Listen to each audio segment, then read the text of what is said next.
Hi guys, welcome back to this channel. So in today's tutorial, let's learn to delete a Zelle contact.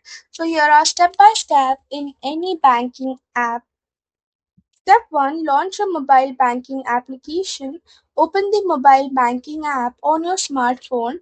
For example, Chase, Bank of America or Wells Fargo. Log in using your secure biometrics, passcode, or primary account credentials.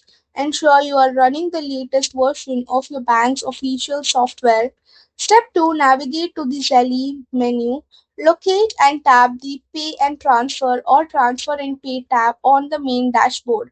Tap the option labeled Send Money with Zelle or simply Zelle. Select the Send button to open your transaction setup screen. Step 3. Access your saved contacts list. Tap the search bar or select the contacts or recipients option on the screen.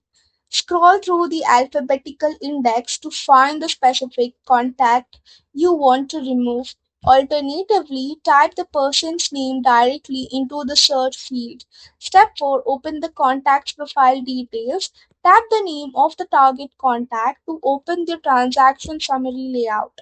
Look for an Edit, Manage, or three-dot menu icon in the top right corner.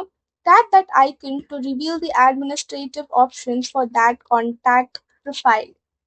Step 5. Trigger the delete option. Review the saved phone numbers or email addresses to ensure you pick the right person. Tap the button labeled Delete Contact, Remove, or Clear Recipient. Do not select Edit if you intend to wipe the profile completely out of the app.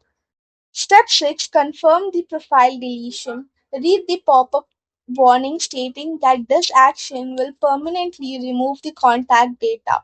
Tap Confirm Yes or Delete to finalize the removal. Wait for the system confirmation banner to flash briefly at the bottom of the screen. Step 7. Verify the contact is gone. Return immediately to the primary Zelle recipient lookup screen. Type the deleted name into the search box one more time. Verify that no matching phone records or email handles appear in the search results. So that's all for the video. Thank you for watching. Don't forget to like, share, comment, and also do hit the subscribe button.